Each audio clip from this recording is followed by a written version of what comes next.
Please silence your cell phones, PDAs, and beepers while in the showroom. I like how people are already turning their backs on Obama after 1 year. After 1 year, they're turning their backs on it and stuff like, what do you go, don't we were getting free Nikes and shit.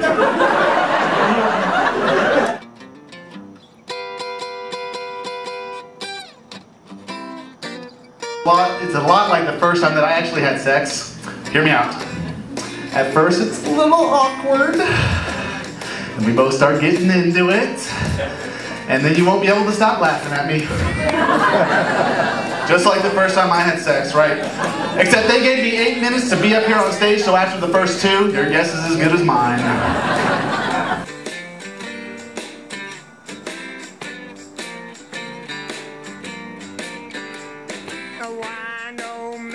Like Verizon slogan is, hey, can you hear me now? Next touch should be, hey, when was the last thing you heard me say? They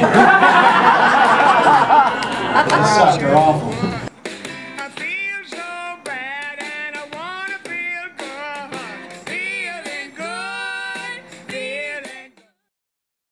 Life's too serious. People need a laugh. Laughter comes from everywhere. People, places, situations. Beyond the slew of health benefits of laughing, it's just plain fun. But what about the people that make us laugh for a living? What's it like in front of the light? Where'd they come from? Stand-up saw a boom in the 1960s with an influx of new wave comedians. It was pushed forward in the years following. The 80s was very, very influential in stand-up comedy in the United States. It really started things going for the industry as a whole. A lot of the great guys that came out of the Second City, a lot of the TV comedians, a lot of the movie comedians started in the 80s, late 70s, 80s. Today's stand-up comedy has become one of the largest moneymakers in the entertainment industry. Just take a look at some of these comics' income.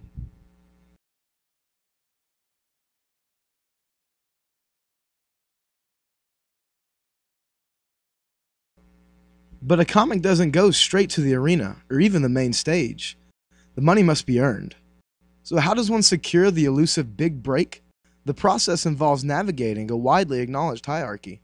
A majority of them start out at open mic, which is something that fosters young comedians and helps them grow throughout their comedic career. A good example would be Larry the Cable Guy.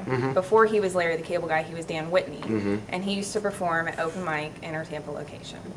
Before he hit it big. Their next step is to MC one of the open mics. We have 2 open mics here at Side Splitters. So you go from open mic to MC. That's the natural progression. And MC is really, that's the first position you have to take. It's the worst job, it's the most underappreciated, and it's the hardest one.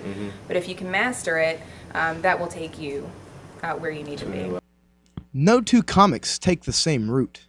Different people get noticed at different times. But everyone starts out the same, with material they wrote, mic in hand, standing up, on stage. That first on-stage experience is something comedians never forget, no matter how big they make it. This is Pedro Lima. 5 o'clock in the morning, Vegas time, and it's 5 o'clock in the morning, East Coast time, and I forget, and I call my girl. I go, babe, I won! And she goes, what? I won! I won $1,200, I won $600. And Patrick Garrity. I'm trying all these tricks to stay awake. I'm chewing gum. I'm listening to the radio station, which is not always a good idea. Because sometimes we reach a part of the country, the only station to come in is like 98.9 Smooth Jazz. Just sit back, relax, and let your fingertips slip off the wheel.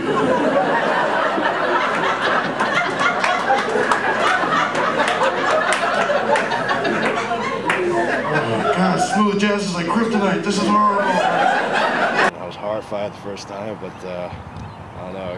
I got a couple laughs with really nothing prepared. I was so scared. I actually brought a chair onto the stage. I sat down. So my legs were like so, and then I held onto the mic like with 2 hands, like it was a dick. And I was just like, and I was like, "Hey, what's up, everybody?" And I heard my voice for the first time, and then on the speaker, and I was like, "Oh God, I sound like a fag." But that was it, man. And it's like something. It was like trying on like a shoe, you know. It's like, "God, this is it." And I don't care. I just got hooked on it. Like the adrenaline was a lot, and it just like a junkie, I wanted to be on more and more and more. first thing is get on stage. Yeah. And don't think that it's an overnight success, because nothing happens until year 8 or 10. It takes time for a comic to get here.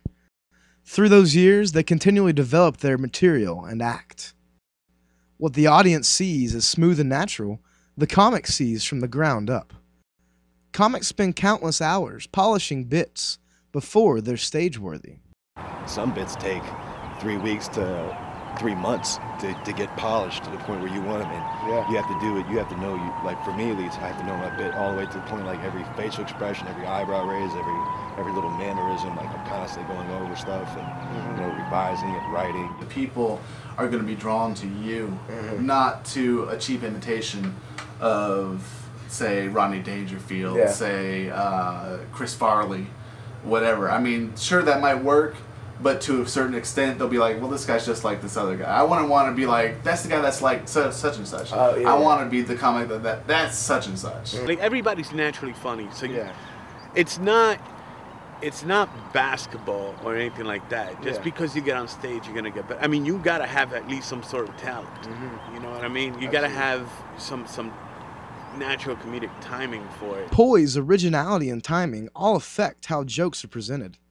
Not only does a comedian have to write good material, but he has to deliver it for the audience to laugh. So that begs the question. What do you think is more important, writing or delivery? Definitely delivery. Delivery. Yeah. Delivery would probably be more important. Delivery is very important because, like I said, a joke could be a mediocre joke, but if you deliver it well, that's what the audience remembers. You can have a buddy, man, I saw this comic the other night, dude, he was so funny, and they tell the bit, and it's word for word. The same, but just deliver. It's there. I can tell a joke one way, you can tell a joke another way, you can kill, and as usual, I can suck. There's guys that are on stage, they might not have anything to say. But the way that they talk and the stage presence they give, that gives them a lot of leeway. Material comes and goes. How you deliver that material is how you react, how you get the crowd to react to you. But even once a comedian gets comfortable with the act, they must follow certain guidelines to keep getting gigs and making money. Some clubs want clean comics. Some don't care where an act goes. Comedians must be able to adapt their act to a given situation and still make it seem natural. Anybody can get up there and just start saying nasty words. You can cuss and you can talk about, lewd activities, and you're going for shock value. But it takes a very skilled performer to get up there and be completely clean and still get laughs. You want to be more universal than picking a select group of people. I could have a bunch of drug jokes and be funny in front of people that do drugs. Okay, that's great. But is that going to really sell for me in the bigger picture? Maybe, maybe not. So I want to be more universal in what I do with my comedy. This is the only forum that's complete free speech, and you can say whatever it is. So I have this thing that when people tell me not to do something, I tend to do it out of spite. You see great comics, like Chris Rock, Eddie Murphy, Kennison, Carlin. And they make it look so easy. I mean, they make it look like it's just talking. It's so much more than that, because that's why they're great. Like Jordan made basketball look easy. He made it look like it was just whatever. But when you're doing comedy, it's not just up there. You're up there bullshitting.